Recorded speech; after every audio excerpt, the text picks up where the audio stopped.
Welcome to the Deep Dive. Today we are taking a really fascinating and sometimes kind of messy journey right into the heart of what it means to be human. Emotion is what drives our decisions, it colors our memories, and frankly, it pretty much defines our overall well-being. Yeah. You know, when people talk about maximizing happiness, Yeah. what they're usually talking about is optimizing their emotional life. That is the perfect way to frame it. But here's the catch right away.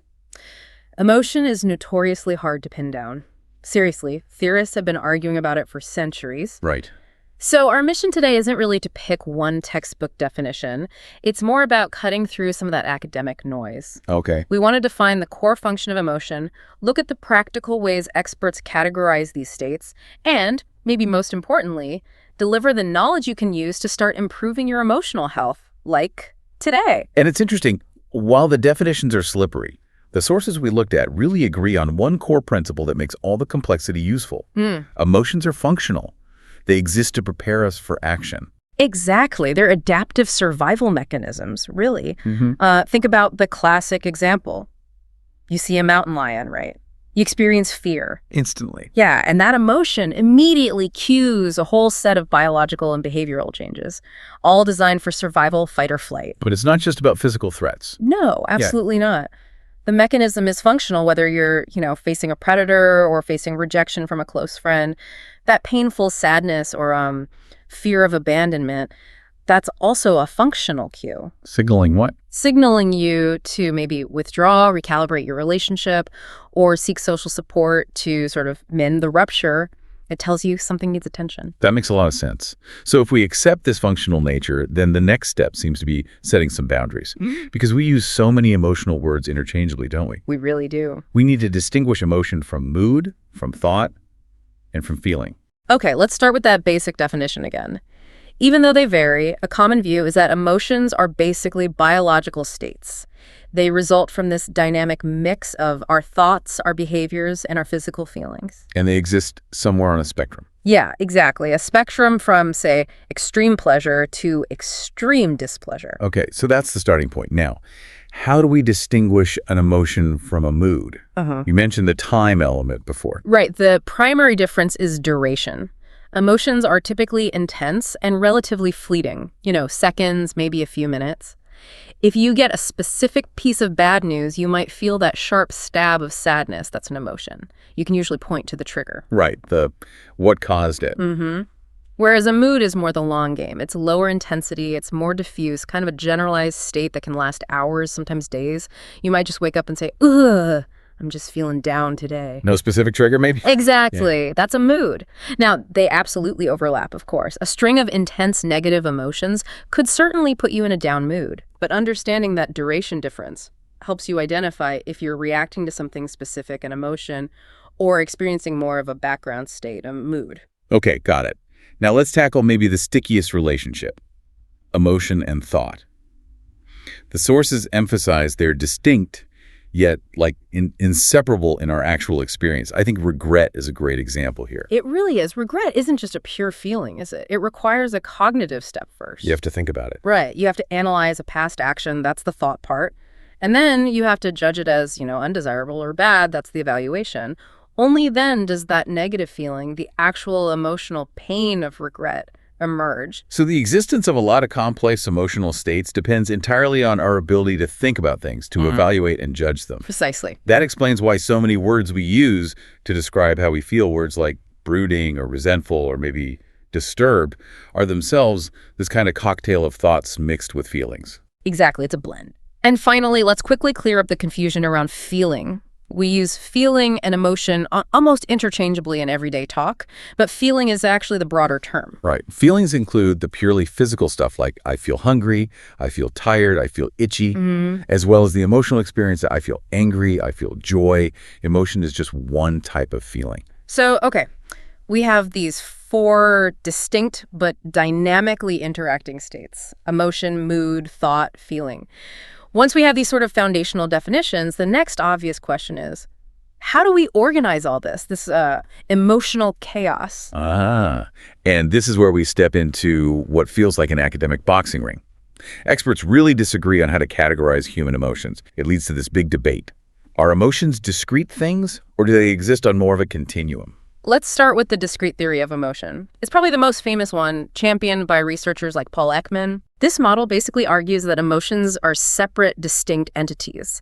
They developed because they were useful for tackling fundamental, recurring life tasks like avoiding danger or bonding with others. And this theory gives us that core list of basic emotions, usually 5 or 6. That's the one. Enjoyment, sadness, fear, anger, disgust, and sometimes surprise is included. Right. And the idea is that pretty much every other emotion you experience is just a variation or maybe a combination of these basic building blocks. The appeal is its simplicity, I guess, and the fact that these basic ones often have distinct facial expressions recognized across cultures. Exactly. That universality is a key piece of evidence for the discrete view.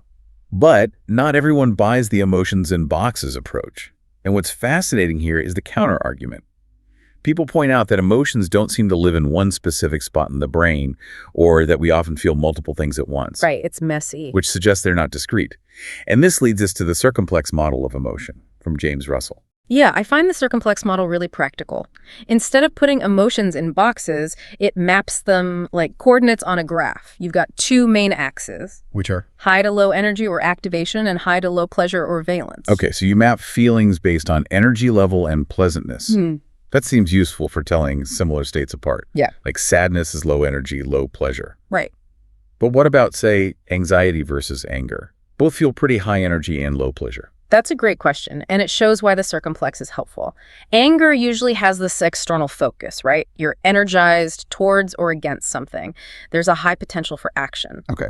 Anxiety, while it's also high energy, is often characterized more by internal worry, maybe avoidance. There's high physiological arousal, but maybe less direct action potential towards a specific external thing. Okay. So the circumplex doesn't just categorize, it helps us grasp the intensity and the sort of flavor of the experience. Being a little scared is just a small step into low pleasure, low energy. Being terrified. That pushes you way out high energy, very low pleasure. It captures the nuance better. And just to add one more layer, we should probably mention Plečik's wheel of emotion. It seems like an attempt to bridge the gap a bit. Yeah, you can think of it like a color wheel for emotions. You have your primary colors, the basic emotions, but when you mix them, you get secondary and tertiary colors. Like mixing joy and anticipation might give you excitement. Exactly, or maybe joy and fear combining into something like guilt in certain contexts.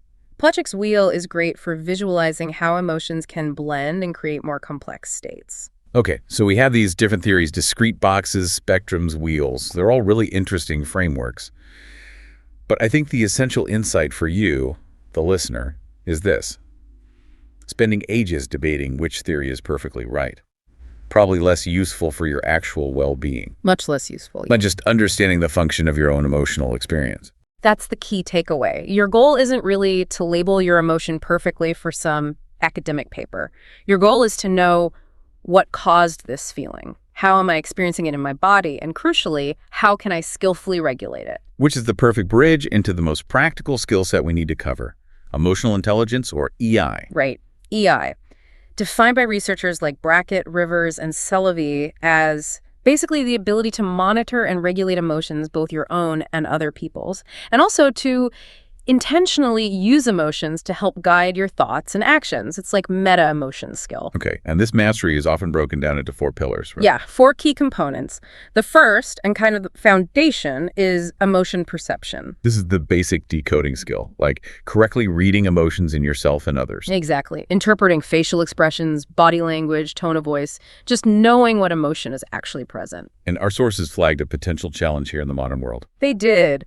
With so much communication happening via text, email, social media, where the nonverbal cues are missing or reduced, we might actually be getting less daily practice in reading those subtle cues.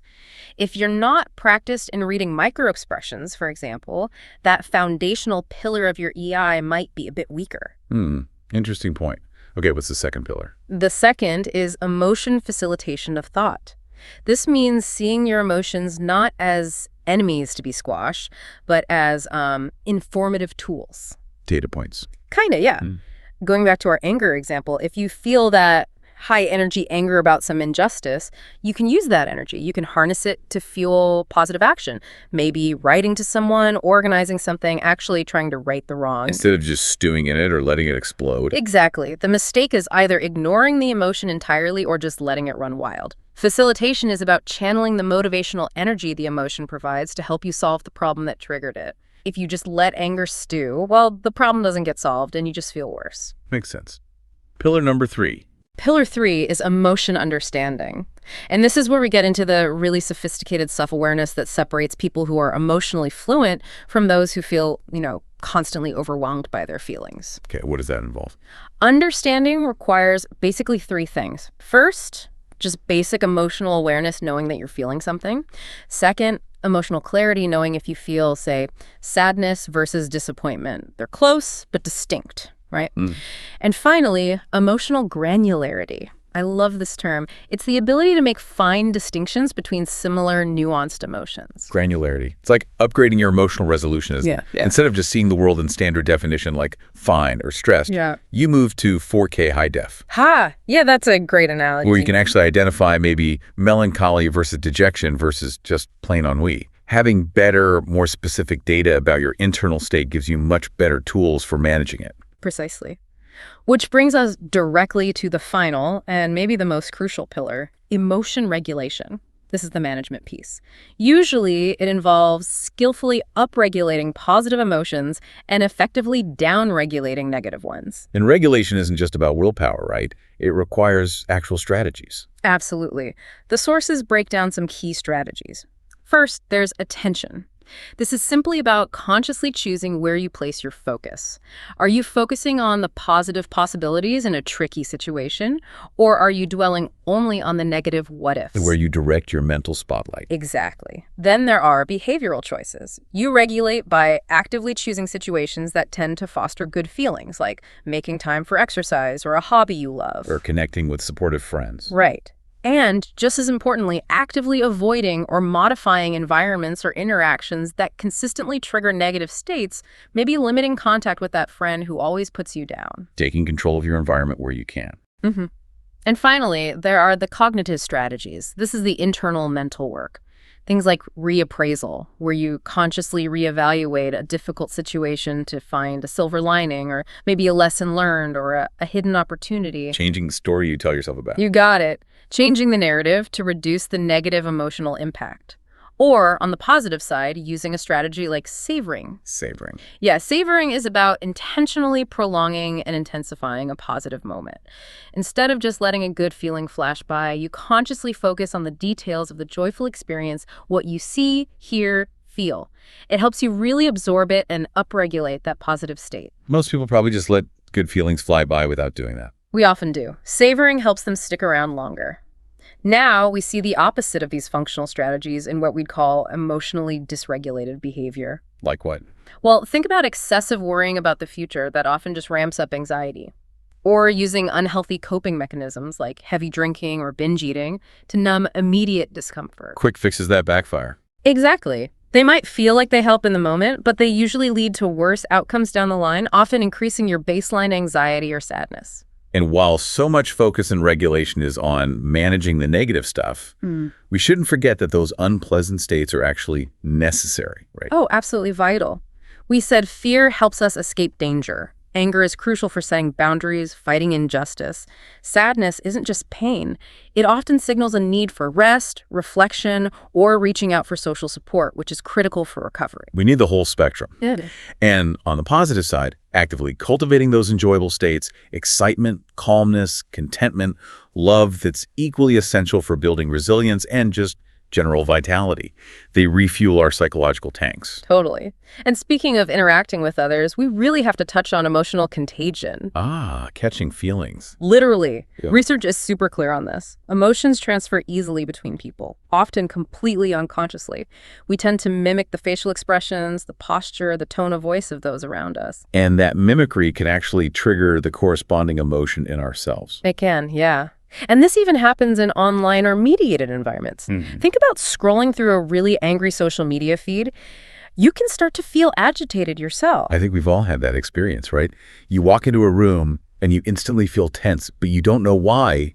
You might have just walked into someone else's stress cloud. Exactly. You've caught the ambient anxiety. So how do we deal with this? How do we stop catching everyone else's negative vibes? Is there a strategy? Well, one effective regulation strategy suggested by researchers like Hatfield, Cacioppo, and Rapson involves this dynamic switching between self-awareness and other awareness. Okay, how does that work? So if you suddenly feel a spike of anxiety and it doesn't seem connected to your own thoughts or current situation, first, check in with yourself. Is this my feeling? Does it make sense right now? If the answer is no, then consciously shift your attention outward. That's the other awareness part. Use your emotion perception skills. Try to identify if maybe the person you're interacting with or someone nearby is exhibiting signs of that negative state. Are they anxious? So you locate the potential source. Yeah. Then what? Then the goal isn't just to build a wall around yourself. It's often more effective to become more present in the interaction. Use your own regulation skills maybe to help the other person regulate their emotion a bit. Ask a calming question, offer support, shift the topic gently. So by helping them, you help yourself. In a way, yes, you become the more stable force in the interaction. By helping to de-escalate their negative state, you reduce the intensity of the signal you're receiving, which in turn reduces the negative contagion affecting you. That's a really proactive approach. Okay, this brings us back towards the big picture. Emotional health. We said at the start, it's not just the absence of disorders. No, it's much more than that. It really encompasses positive outcomes like resilience, bouncing back from difficulty, feeling a sense of self-efficacy and mastery in your life, and just general vitality, energy. So when you're emotionally healthy, your emotions aren't constantly hijacking you. They still happen, but you can navigate them skillfully. That's a good way to put it.